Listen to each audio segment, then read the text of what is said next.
হে everyone, আজকে আপনাদের মাঝে আলোচনা করব কিভাবে আপনারা হাই ভোল্ট ম্যাচ অর্থাৎ আইপিএল, পাকিস্তানে পিসিএল, ওয়ার্ল্ড কাপ, তারপরে এশিয়া কাপ এই ধরনের যত হাই ভোল্ট ম্যাচ আছে সেগুলোই আপনারা কিভাবে লাইভ স্ট্রিম করবেন।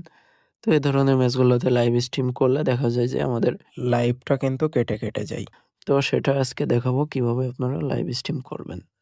আজকের ভিডিওটা হলো যাদের আগে থেকেই লাইভ স্ট্রিম সম্পর্কে ধারণা আছে তাদের জন্য।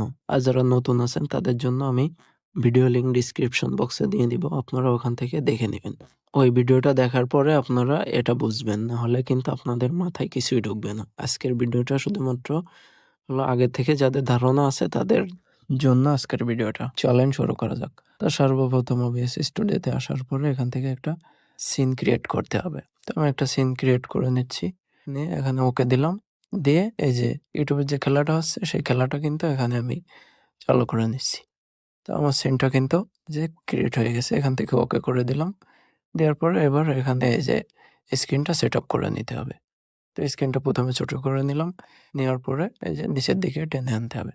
তারপরে এবার শিফট চেপে ধরে এটা কিন্তু আপনার জায়গা মতো একটু সাইজ মতো বসিয়ে নিতে হবে। তো আমি সাইজ মতো বসাই নিচ্ছি। তারপরে আমাদের ফেসবুক পেজে চলে আসতে হবে। আসার পরে যে নিচে দেখতে পাচ্ছেন মেটা বিজনেস, ওখান থেকে এই যে মোর অপশন দেখতে পাচ্ছেন, এই মোর অপশনে যে এখানে গো লাইভ। তো গো লাইভে আসার পরে এই যে আবার গো লাইভ দেখতে পাচ্ছেন। তারপরে যে অ্যাডভান্স সেটিং, ওখানে আসার পরে এই যে নিচে দেখতে পাচ্ছেন সার্ভার ইউআরএল। তো এটাকে কপি করে নিতে হবে। তো এটাকে আমি কপি করে নিলাম। নেওয়ার পরে এখান থেকে এই যে সেটিং দেখতে পাচ্ছেন, সেটিংয়ে যে আসতে হবে। তারপরে যে স্ট্রিম, তারপরে এই যে উপরে দেখতে পাচ্ছেন কাস্টম, ওখান থেকে কাস্টম সিলেক্ট করে নিয়ে তারপর এখানে কিন্তু ইউআরএলটা আপনাকে পেস্ট করে দিয়ে অ্যাপ্লাই দিয়ে ওকে করে দিতে হবে। তো এই যে ওকে করে দিলাম। তারপরে এই যে ভিডিওতে আসতে হবে। ভিডিওতে আসার পরে এখানে এই যে 720 আছে, এটাই থাকবে।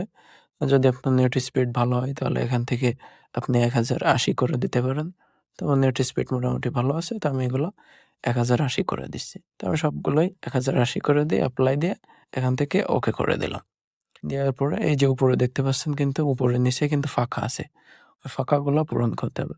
তো এখান থেকে এবার একটা ফটো আনতে হবে, এখান থেকে ওকে করে দিলাম। তবে যে ব্রাউজে আসার পরে এখান থেকে একটা স্ক্রিনশট নিয়ে যাচ্ছি। এই যে আমার পেজের প্রোফাইলের একটা স্ক্রিনশট নিয়ে আসলাম। তো সেমভাবে এটাকে সুন্দর করে বসিয়ে নিতে হবে। তো আমি এটা বসাই নিচ্ছি। তো এটাকে ছোট করে নিলাম।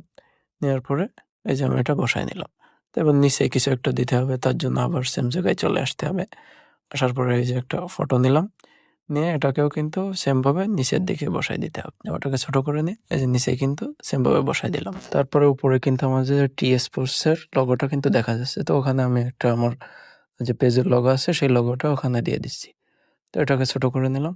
নেওয়ার পরে ওখানে আমি এটা দিয়ে দেবো যাতে লোগোটা না দেখা যায়। তো আমার লোগোটা দিয়ে নিলাম। দেওয়ার পরে এই যে এবার এখান থেকে সাউন্ডটা চেঞ্জ করতে হবে, তার জন্য 3 ডটে আসবেন। আসার পরে এখান থেকে যে ফিল্টার দেখতে পাচ্ছেন, ফিল্টার, তারপরে এখানে এসে এই অপশনে চলে যেতে হবে। তারপরে এখান থেকে এটা যদি সামনের দিকে দেন তাহলে আপনার আওয়াজটা চিকন হবে, আর পিছন দিকে দিলে আওয়াজটা মোটা হয়ে যাবে। আর নিচেরটা আপনি উপরেরটা যেদিকে দিবেন সেদিকে কিছুটা দিয়ে দিবেন, দিয়ে উপর থেকে মাইনাস করে এখান থেকে ক্লোজ করে দিবেন। দিলে কিন্তু আপনার সাউন্ডটা চেঞ্জ হয়ে যাবে। সাউন্ডটা সেট আপ করবেন কিভাবে, তার জন্য আমি ভিডিও লিঙ্ক ডিসক্রিপশন বক্সে দিয়ে দেবো, সেখান থেকে আপনারা দেখে নেবেন। তারপরে আমাদেরকে ফেসবুক পেজে চলে আসতে হবে। আসার পরে এই যে স্ট্রিমিং কি, ওটাকে কপি করে এবার এখান থেকে সেটিং এ যে স্ট্রিম, এখান থেকে এবার কিন্তু আমাদের কিটা পেস্ট করে দিতে হবে। পেস্ট করে দিয়ে নিচে থেকে যে অ্যাপ্লাই দেখতে পাচ্ছেন, অ্যাপ্লাই দিয়ে ওকে করে দিতে হবে।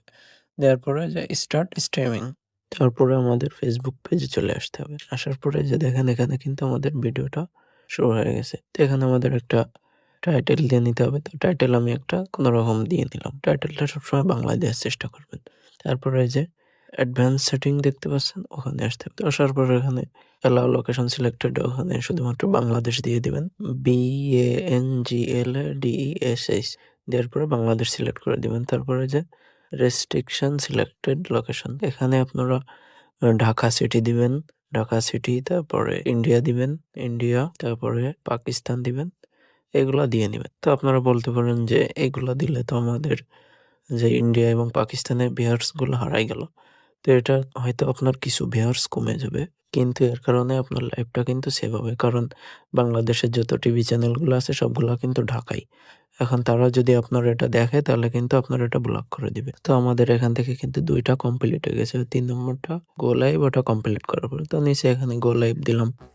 দিলে কিন্তু আমার এটা এই যে লাইভ স্ট্রিম স্টার্টিং, তো এটা কিন্তু আমার স্টার্ট হয়ে গেছে অলরেডি। যে দেখতে পাচ্ছেন আমার এখানে কিন্তু যে লাইভ চলতেছে, এমনকি একজন কিন্তু আমার ভিডিওটা দেখাও শুরু করেছে। ওই যে দেখেন একজন ভিউয়ার্স কিন্তু চলে আসছে। তো আশা করি এই ভিডিওটা আপনাদের ভালো লেগেছে। যদি ভালো লাগে অবশ্যই লাইক করে দিবেন। যদি ইউটিউব থেকে দেখে থাকেন তাহলে আমাদের চ্যানেলটা সাবস্ক্রাইব করে দিবেন। আর যদি ফেসবুক পেজ থেকে দেখে থাকেন তাহলে আমাদের পেজটা ফলো করে দিবেন। সবাইকে ধন্যবাদ।